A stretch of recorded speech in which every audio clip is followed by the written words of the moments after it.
tuko na P Mawenge na pengine story kuhusiana na mchizi ambaye ameuliza kati ya album, EP pamoja na mixtape. Yes. Which is ndio Ndio. Bana tuko naye P Mawenge. P, mambo vipi mzo wangu? Bwana poa kabisa sio watu bwana. Bana Kiwalani ni aje? Kiwalani iko poa, si pande hizo za kusini. Bana Mtwara, Lindi, Ruvuma yote tuko tu sawa, mvua zinanyesha, mibaraka ya kufa mtu mwanangu. Kabisa hadi Dar es Salaam mwanangu.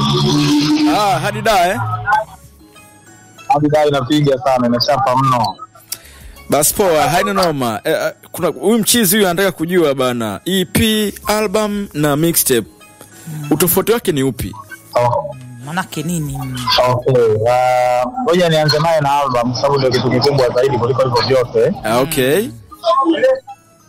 Okay. Album ni mkusanyiko wa muziki isiyokuwa na idadi kamili. Lakini ni lazima iwe ya kwako mwenyewe. Yaani wewe ambaye umeitoa hiyo package, maana yake hiyo muziki iwe ni ya kwako na kila kitu kuna mamlaka nacho ndani ya huo muziki. Okay. Na mara nyingi album inakuwa ina content ambayo imeandaliwa tangu mtu anaanza kuiandaa. Kwa mfano, labda albamu yangu itaitwa Mimi na Mungu. Kwa hiyo maana yake muziki nitakayoandika humo itakuwa nacheza kwenye mada ama topic ambayo inahusisha mimi na Mungu. Okay. Inaweza kuwa ya kujigamba, inaweza kuwa ya mahusiano, inaweza kuwa ya story, inaweza kuwa ya siasa, lakini ndani yake ukahusisha uwepo wa Mungu na connection yako kwenye hicho unachokiongea. Okay. Kwa kama ni siasa utasema bwana, labda tunaelekea kwenye uchaguzi nini, tunaomba mambo yaende vizuri, kwa kila siku namuomba Mungu aweke hili swala vizuri. Yaani lazima kuna namna ugusie kwa sababu hiyo ndio content ya albamu yako. Sawa. Naam. Yes, kuja kwenye mixtape sasa. Naam. Mixtape inafanana kabisa na album, isipokuwa utofauti ni kuwa unaruhusiwa kuweka hata kisicho chako. Kwa maana ya sample. Sample ama kutumia hata beat kabisa. Okay. Kama unakumbuka miaka ya zamani kidogo, tulikuwa tunaona watu kama kina Albert Mangwea walikuwa wanapiga ngoma kama clubbing ya kina Maquiz, anatumia beat ile. Niko ndani ya club, niko na place, lakini ule wimbo ni clubbing ya Maquiz na beat ni ile. Kwa hiyo zile alikuwa anaweza kuziweka kwenye mixtape na yule mhusika kule asilalamike atakapoambiwa hii ni mixtape, kwa sababu huo ni utaratibu wa kidunia wa kimuziki. Okay. Yes, kwamba bwana huu sijaweka kwenye album, sababu album ni official na ni miliki ya aliyotengeneza, lakini mixtape sio official. Kwa hiyo kuna vitu sio miliki yangu, ni miliki ya mtu mwingine, lakini mimi nilipenda kufanya nikaweka ndani ya mixtape. Ila ipo kibiashara. Unaifanya kibiashara kabisa, lakini biashara yake sasa lazima uavoid copyright. Manake kama ukikopi ni biti hapa ni nini, manake huwezi kufanya biashara. Sasa hiyo tuweke sawa kidogo. Mimi sijaelewa ujue. Okay, ipo hivi. Ukifanya mixtape unaruhusiwa kuuza, lakini lazima uavoid copyright. Copyright kwa maana gani? Kwa mfano kama huyo mwenye hiyo miliki ya huo wimbo amesha usajili kwa sababu ni miliki yake, maana yake sehemu zozote utakazoingiza za kiusajili huo wimbo utakukubalia. Marekani pia mtu kama 50 Cent alikuwa anaanza na mixtape kabla hajawa na album au hajawa 50 Cent, lakini zile mixtape anaweza kuchania beat ya Gangsta, ya kundi la Gangsta, anaweza kuchania beat ya Eminem, na inauzwa mtaani mixtape ya 50 Cent na watu wananunua. Okay. Yes, au anaweza kutumia beat ambayo yeye ameichania na hiyo beat producer akampa na mtu mwingine naye achanie, kwa sababu haina miliki ya yeyote kati yenu, pengine producer mwenyewe ndio copyright yake. Aha, okay. Haina mpangilio. Ndio maana mixtape tunasema sio official. Official maana lazima pia na mpangilio. Ila inaendana kidogo na album. Inaendana kidogo na album. Tofauti kwamba album ni official na kila kitu kiwe cha kwako.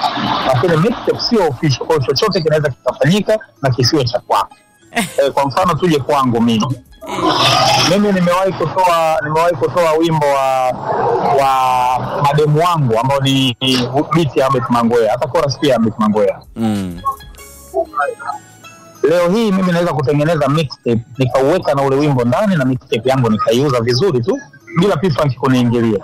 Lakini ule wimbo ukiongeza kwenye sehemu zozote zinazohusu copyright, mfano kwenye digital platforms huko, kwenye YouTube, kwenye nini au kusajili labda Kosota au wapi, nikifika huko lazima nikutane na copyright kwa sababu nitaambiwa wimbo umeshasajiliwa kwa jina la kampuni au mtu mwingine.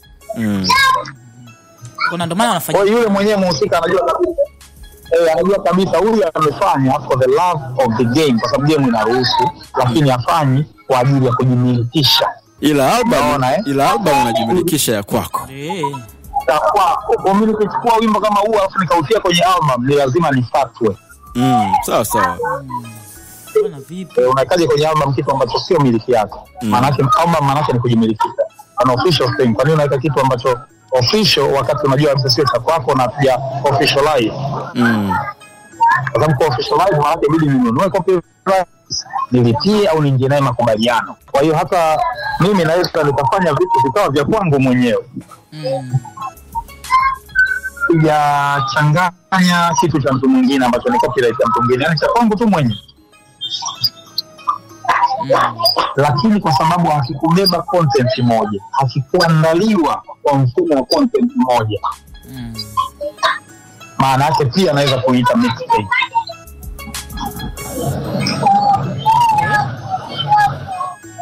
Umeshanielewa? Yes. Kwa mfano mimi na Zaidi tuna mixtape yetu inaitwa Mwenge Kiwalani. Kila wimbo ndani ya Mwenge Kiwalani ni muziki yetu wenyewe, kama ambavyo kwenye albamu inakuaga. Ila kwa sababu hatukustrategize, hatukusema bwana sisi tunataka hii albamu yetu ito Mwenge Kiwalani, kwa kila kitu kitaongelea kuhusu Mwenge Kiwalani. Hatukujipanga hivyo, kwa tukasema tufanye tu chochote tunachokifeel. Na ukifanya tu chochote unachokifeel, maana yake sio official tena. Huwezi kuita albamu. Okay. Yeah. Kwa hiyo mixtape nilisema kwamba ina unofficial ndani yake. Sio kama vitu vyako, vinaweza kuwa vyako, lakini unofficial, maana yake haijapangiliwa kuwa official. Sawa. Sio rasmi. Tumeelewa hapo nadhani watu wameshakuelewa. Kwenye hilo. Kwenye EP. Kwa nini tulikuwa tunasema mixtape na album zinaingiliana? Ni kwa sababu nilisema una uhuru wa kuweka idadi ya muziki unaoitaka kwenye EP, na hiyo ikawa sawa na kwenye album na vyote fresh. Ila EP sasa, EP sheria yake ni lazima muziki ulioiweka ndani yake yote kwa ujumla isizidi dakika 30 za usikilizaji. Maana yake ni kwamba una uwezo wa kutengeneza content kabisa kama ilivyo album. Kwa mfano kama mnakumbuka mimi nilitoa Simu na Matukio EP. Content ya Simu na Matukio, muziki yote nilikuwa naongelea mambo ya simu na matumizi yake na matokeo yake kwenye matumizi ya simu. Yote nzima. Lakini why haikuwa album? Kwa sababu muziki yote niliyoweka mule ukiisikiliza haizidi dakika 30. Ndio maana inaitwa EP. Kwa hiyo maana yake ni extended playlist. Ni kama muziki ambayo imepangiliwa kwa ajili ya kuisikiliza, lakini ina limit of time. Kwamba hiyo ukisikiliza unatakiwa muda wako uishie hapa uendelee na mambo mengine. Unielewa? Yaani kwamba sawa vyote vya kwako unavimiliki mwenyewe na umetengeneza content kama vile ambavyo kwenye album inafanyika, lakini EP unaambiwa ikifikia hapa tu iwe ndio mwisho wako wa kusikiliza. Ukiendelea zaidi hapo hiyo tunaita hapa. Okay. Na inaweza kaongelea content moja.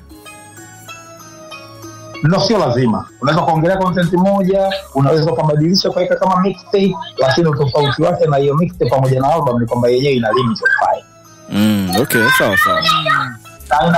Yani ina mixtape, ina album. Kwa hiyo unaweza ukatumia content za watu, unaweza ukafanya za kwako mwenyewe. Ndio maana yenyewe tofauti wake kwenye album na mixtape ni limit of time. Ila vyovyote vile unaweza ukaifanya. Okay. Ina maana muziki haina idadi. Kwa mfano mimi naweza nikaweka muziki 20, lakini kila muziki una dakika moja. Kwa hiyo tape nzima ikiwa na dakika 20. Sawa. Ila naweza kuweka muziki 4, lakini kila wimbo una dakika 7.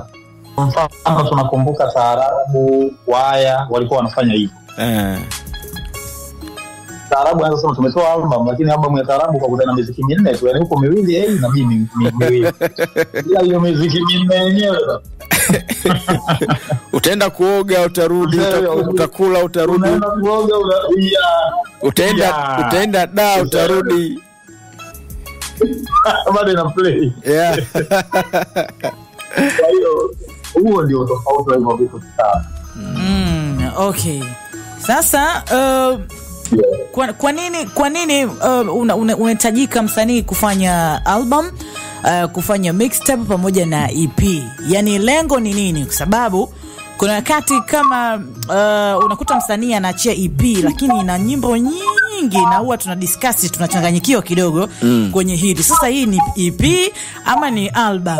Nanielewa. So lengo la kufanya hivi vitu ni nini? Album, EP pamoja na mixtape. Kwa nini? Okay. Tunakuja sasa lengo la album. Okay. Maana yake hiyo ndio package yako rasmi inayokuhusu wewe na ina uwezo wa kukurepresent popote. Yani kwa mfano mimi natoka hapa naenda zangu China huko. Nikijielezea kwamba mimi ni msanii, kitu cha kwanza kuulizwa ni album. Kama tunaita official. Bwana una album? Wewe ni msanii wa muziki, una album? Hilo ndio swali la kwanza. Popote ukienda kwenye nchi yoyote. Kwa nini? Kwa sababu album ni kitu ambacho umekishughulikia studio. Haujakikurupuka, haujaotea, haujaibaiba kwa watu. Umekishughulikia wewe mwenyewe. Sasa. Unaelewa? Ndio maana kina heshima. Okay. Lakini mixtape, kwa nini watu wanafanya mixtape? Kwa mfano mimi naweza nikasema tu kwamba bwana kuna mdundo mmoja wa Nasi wamefanya DJ Premier, ule mdundo mkali ule, kuna kitu nimeandika naona kina tamu. Au nasema bwana Professor J ametoa ngoma yake moja hivi, ile chorus kali kinoma ile, nataka ile chorus mimi niwekee mashairi yangu. Okay. Kwa hiyo mixtape inakuwa inafanyika kutokana na mizuka, sio official. Okay, kwa ajili ya kuentertain. Yes, yani kwamba nionekane nimeweza kufanya kwenye nchi au kwenye jambo hili na mimi nikuhusisha watu wananisikia kwa namna ipi, ndio hivyo ambavyo mixtape inatengenezwa. Okay, sasa. Kwa ni kuentertain tu. Kuentertain kwamba watu wasinione kwamba sifanyi kwamba nione kitu changu au ndio nimejiandaa nacho, hapana. Ila waone kwamba nimefanya kitu fulani na kimeweza kuwa vizuri. Okay. Lakini EP sasa kwa nini pia inafanyika? Lengo kubwa la EP mara zote inatakiwa iwe kumwandaa mtu kwa ajili ya album. Okay. Shamba ina limit ya kusikiliza. Ni kama appetizer, yani kwamba bwana sikiliza sasa na kupakupa kidogo unywe visupu hivi vya nini? Ya utumbo. Alafu kwa jamaa ndo wanaandaa pilau kuku. Sasa kweli kabisa. Pilau kuku sasa ndo inaandaliwa. Ushaelewa? Kwa hiyo lengo la IP ni kumwandaa mtu kwamba bwana hebu sikiliza hicho, wakati sasa ndo najiandaa kwa ajili ya kufanya kitu kikubwa zaidi. Sawa. Au mwingine anaweza akasema kwamba nilifanya hii kwa sababu inahitaji limit of time, ni vitu vichache kwa haraka ili watu wajue presence yangu, wajue uwepo wangu kwamba bwana nimeingia na mimi kwenye industry ya muziki. Ili ni introduce wakati huo na kujiandaa kwa mambo makubwa zaidi.